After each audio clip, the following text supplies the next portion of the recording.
ہم بھی آج انشاءاللہ پیش کریں گے، اور ساتھ ساتھ عالی جناب مرحوم ہمارے شانو بھائی کے والد محترم حاجی شمع خان کے ایصال ثواب بھی کی جائے گی۔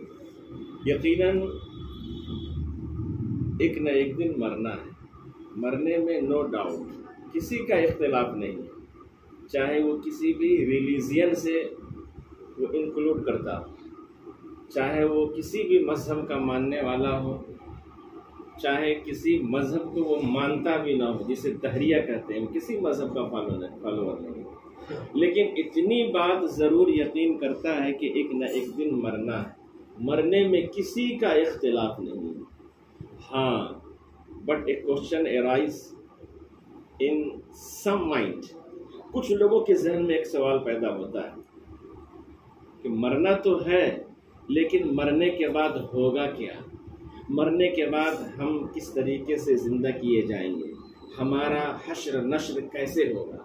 مرنے میں تو کسی کا اختلاف نہیں ہے، مرنے کے بعد اختلاف ضرور ہوتا ہے۔ آج بھی آپ سن رہے ہوں گے کچھ کلمہ پڑھنے والے بھی یہ کہتے ہیں کہ جو مر گیا وہ سڑ گیا، مر گیا وہ ختم ہو گیا، نیست و نابود ہو گیا، نہ قرآن خوانی کرو، نہ زیارت قبور کرو، نہ فاتحہ کرو، نتیجہ کرو، نہ تعلم کرو۔ ایسے 12 ہمیں سننے کو ملتے ہیں، اور وہ کلمہ پڑھنے والے اس طرح کی باتیں کرتے ہیں، لیکن جب اس طرح کی بات ہم سبوں کو معلوم ہوتا ہے، ہم علماء، ائمہ یا علماء کے ساتھ رہنے والوں کو جب اس طرح کے سوالات کیے جاتے ہیں تو وہ عاشق یہی کہتا ہے کہ ہاں مرنے میں تو کسی کا اختلاف نہیں، مرنے کے بعد ضرور اختلاف ہوتا ہے۔ کوئی کہتا ہے مر گیا تو سر گیا، مر گیا تو گل گیا، مر گیا تو مٹی میں مل گیا، لیکن ہم اہل سنت والجماعت کا یہ عقیدہ ہے، مسلم عقیدہ ہے کہ مرنے کے بعد گلتا اور سڑتا نہیں ہے، بلکہ مرنے کے بعد اللہ اس کے درجے کو بڑھا دیتا ہے، اس کے مرتبے کو بڑھا دیتا ہے، اس کے بھاؤ کو بڑھا دیتا ہے۔ میں تو چیلنج کے ساتھ یہ کہتا ہوں کہ ارے دنیا میں انسان رہا، اگر اللہ نے چاہا، سرکار کا احسان ہوا تو زیارت ہو جاتی ہے، لیکن اگر نہ ہوا تو نہ بھی ہو سکتی ہے۔ لیکن دنیا سے جانے کے بعد جب انسان قبر میں جاتا ہے تو یہ تو گارنٹی ہے، it is guarantee by the prophet Muhammad صلی اللہ علیہ وسلم کہ قبر میں جانے کے بعد سرکار کی زیارت نصیب ہوتی ہے۔ تو یہ درجہ کیا کم ہے کہ جب تک زندہ تھے زیارت نصیب نہیں ہوئی تھی، لیکن مرتے ہی قبر میں سرکار کی زیارت نصیب ہو جاتی ہے۔ اسی لیے کسی نے کہا ہے کہ کون کہتا ہے کہ قبر میں اندھیرا ہوگا، سامنے آقا جو ہوں گے تو سویرا ہوگا۔ یقیناً سرکار صلی اللہ علیہ وسلم قبر میں جلوہ فرما ہوتے ہیں، ایک عاشق صادق کی قبر میں تشریف لاتے ہیں۔ اس میں بھی علماء کرام کا اختلاف ہے کہ جلوہ دکھایا جاتا ہے یا سرکار تشریف لاتے ہیں۔ اعلیٰ حضرت سرکار کی جو تحقیق ہے، اعلیٰ حضرت سرکار فرماتے ہیں کہ عاشق صادق کی قبر میں بذات خود سرکار تشریف لایا کرتے ہیں۔ اسی لیے اعلیٰ حضرت سرکار فرماتے ہیں کہ قبر میں لہرائیں گے تا حشر چشم نور کے، جلوہ فرما ہوگی جب طلعت رسول اللہ کی۔ یقیناً ہماری اور آپ کی زیارت قبر میں سرکار سے ضرور ہوگی، لیکن ایک عاشق بن کر کے جیے۔ سرکار اعلیٰ حضرت عظیم البرکت فاضل بریلوی پوری زندگی عشق رسالت کا درس دیا ہے، عشق رسالت کا پیغام دیا ہے، عاشق صادق ہونے کا پیغام دیا ہے۔ اور یہ تو بڑی خوشی کی بات ہے کہ حاجی ہمارے شانو بھائی کے والد محترم حاجی شمع خان مرحوم علی رحمت و رضوان کا وصال بھی اسی تاریخ میں ہوا ہے۔ گویا کہ ایک عاشق صادق کو، ایک عاشق صادق سے کتنی محبت تھی۔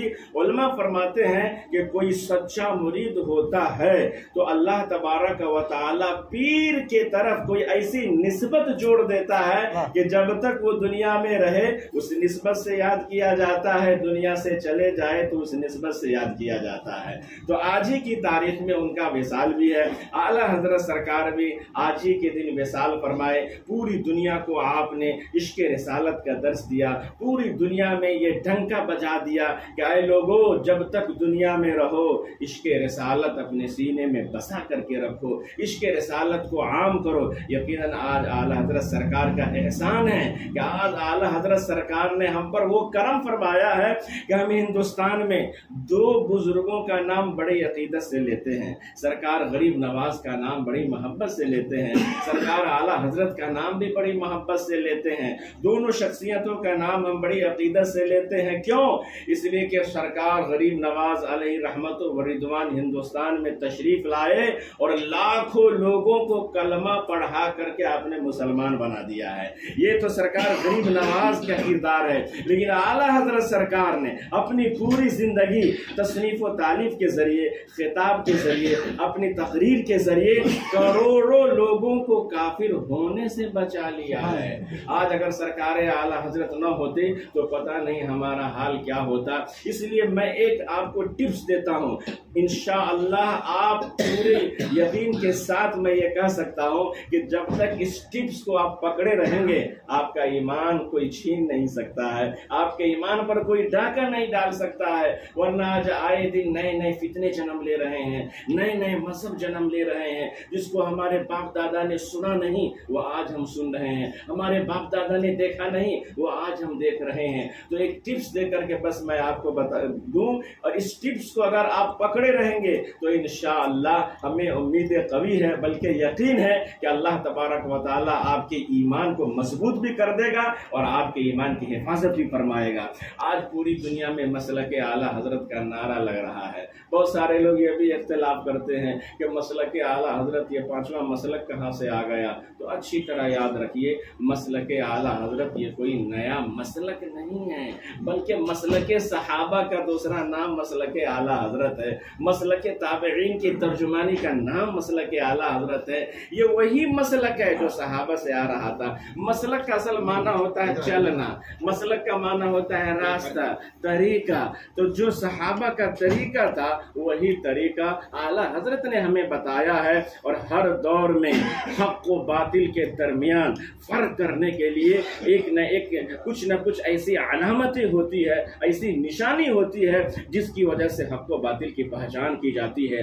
آج اگر آپ صرف اپنی زبان پر، اپنے ذہن میں، اپنے دل میں اگر آپ نے یہ بسا لیا کہ میں مسلک اعلیٰ حضرت والا ہوں، اتنا اگر آپ نے کہہ دیا تو کوئی بھی آپ کے قریب نہیں آئے گا، کوئی بھی آپ کے ایمان پر ڈاکہ نہیں ڈالے گا، آپ کا ایمان محفوظ رہے گا۔ اس لیے کہ جب آپ نے ڈیفینیشن کر دیا مسلک اعلیٰ حضرت پر میں چلنے والا ہوں، مسلک اعلیٰ حضرت والا ہوں، اس سے یہ ساری باتیں، اب اگلا سوال آپ سے ہوگا ہی نہیں کہ آپ صحابہ کو مانتے ہیں کہ نہیں، آپ سرکار غریب نواز کو مانتے ہیں کہ نہیں، آپ حضرت غوث پاک کو مانتے ہیں کہ نہیں، خواجہ اجمیری کو مانتے ہیں کہ نہیں، یہ سوال ہوگا ہی نہیں۔ اس لیے کہ آج بہت سارے لوگ ایسے ہیں جو سرکار غریب نواز کو تو مانتا ہے لیکن مسلک اعلیٰ حضرت کو نہیں مانتا ہے۔ کچھ ایسے لوگ بھی ہیں جو سرکار بدیع الدین مدار مکن پور شریف والے کو مانتا تو ہے لیکن سرکار اعلیٰ حضرت کو نہیں مانتا ہے۔ کچھ ایسے لوگ بھی ہیں جو سرکار امام حسین کو مانتا ہے لیکن سیدنا صدیق اکبر کو نہیں مانتا ہے۔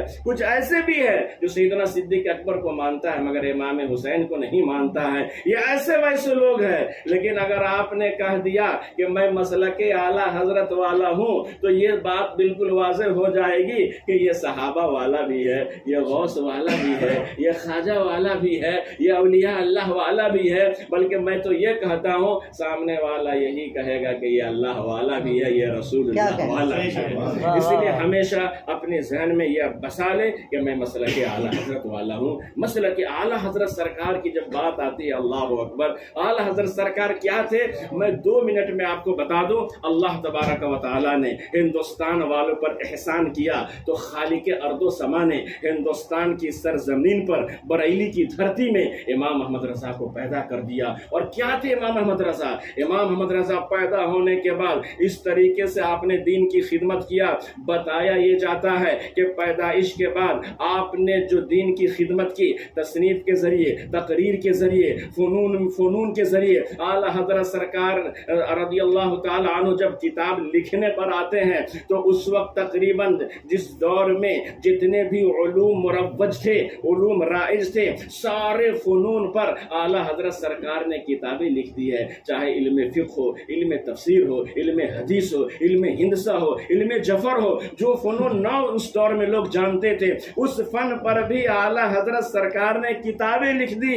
یعنی 14ویں صدی ہجری میں اعلیٰ حضرت سرکار نے ایسا کام کیا کہ پوری دنیا والے آج بھی انہیں یاد کر رہے ہیں کہ وادی رضا کی کوہ ہمالیہ رضا کا ہے، جس سمت دیکھیے وہ علاقہ رضا کا ہے۔ اوروں نے تو لکھا ہے بہت کچھ علم دین پر، لیکن جو کچھ ہے اس صدی میں وہ تنہا رضا کا ہے۔ تو ہم رضا کا نام لیں، رضا سے محبت کریں، انشاءاللہ العزیز اگر آپ رضا سے محبت کرتے رہیں گے تو انشاءاللہ آپ کا ایمان بھی محفوظ رہے گا۔ آپ ایمان جو سب سے بڑی دولت ہے، آج ہو کیا گیا ہے، آج ہمارے یہاں ہو کیا گیا ہے کہ سب سے زیادہ آج ایمان پر حملہ کیا جاتا ہے، نئے نئے فتنے جنم لیتے ہیں، ایمان پر ہمارے حملہ ہوتے ہیں، اور ہم سنی ایسے لوگ ہیں کہ بھولے بھالے پن کی وجہ سے ہم اس کے شکار ہو جاتے ہیں۔ کبھی شادی بیاہ کے ذریعے ہمارے ایمان کو چھین لیا جاتا ہے، کبھی ساتھ کھانے اٹھنے بیٹھنے کے ذریعے ہمارے ایمان کو چھین لیا جاتا ہے۔ ایمان سب سے بڑی دولت ہے، اس سے بڑھ کر کوئی دولت ہی نہیں ہے۔ اس لیے بتائے ایمان کی اہمیت اگر آج آپ کو سمجھ میں آئے یا نہ آئے، لیکن جب آپ قبر میں جائیں گے تو سب سے پہلا سوال آپ سے ایمان کے بارے میں ہوگا، نماز کے بارے میں بعد میں حشر میں سوال ہوگا، لیکن جب قبر میں جائیں گے تو سب سے پہلے سوال آپ سے ایمان کے بارے میں ہوگا۔ اگر ایمان ہی میں آپ فیل ہو گئے تو بتائیے ہمارا اگلا مرحلہ اور بھی بیکار ہو جائے گا۔ تو ایمان یہ سب سے بڑی دولت ہے۔ یہ دولت بچے کی کیسے؟ تو قرآن میں اللہ نے فرمایا یا ایھا الذین آمنوا اتقوا اللہ وکونوا مع الصادقین، کہ اے ایمان والو اللہ سے ڈرو، نماز پڑھو، روزہ رکھو، حج دو، زکوٰۃ ادا کرو، جھوٹ سے بچو، برائیوں سے بچو، یہ سب کرتے رہو۔ لیکن ایک لفظ اور ہے، کونوا مع الصادقین، سچوں کے ساتھ ہو جاؤ۔ اب سچے لوگ کون ہیں؟ غوث اعظم سچے ہیں، غریب نواز سچے ہیں، اعلیٰ حضرت سرکار سچے ہیں، یہ محبوب الہی سچے ہیں۔ حضور محبوب الہی کی بات آئی تو میں آپ کو ایک بات بتاؤں، حضور محبوب الہی کی یہ شان تھی۔ آج ہم لوگ کیا کرتے ہیں، ہمارے یہاں اگر کوئی پریشانی ہو ہم فوراً پیر صاحب کے پاس جاتے ہیں، امام صاحب کے پاس جاتے ہیں، فلاں کے پاس جاتے ہیں، حضرت میں بہت بیمار ہوں میرے لیے دعا کر دیجئے، میں مقدمے میں پھنسا ہوں میرے لیے دعا کر دیجئے۔ لیکن محبوب الہی نے ہمیں یہ درس دیا ہے کہ پیر صاحب کے پاس بعد میں جانا، پہلے ماں کے پاس جانا، پہلے باپ کے پاس جانا، جب تک زندہ رہے تب بھی جانا، اور اگر دنیا سے انتقال کر جائے تو ان کی قبر پر جانا۔ اس لیے کہ مرنے کے بعد اللہ اس کی سماعت کو بھی بڑھا دیتا ہے، قوت، اور سننے کی قوت کو بھی بڑھا دیتا ہے، دیکھنے کی قوت کو بھی بڑھا دیتا ہے۔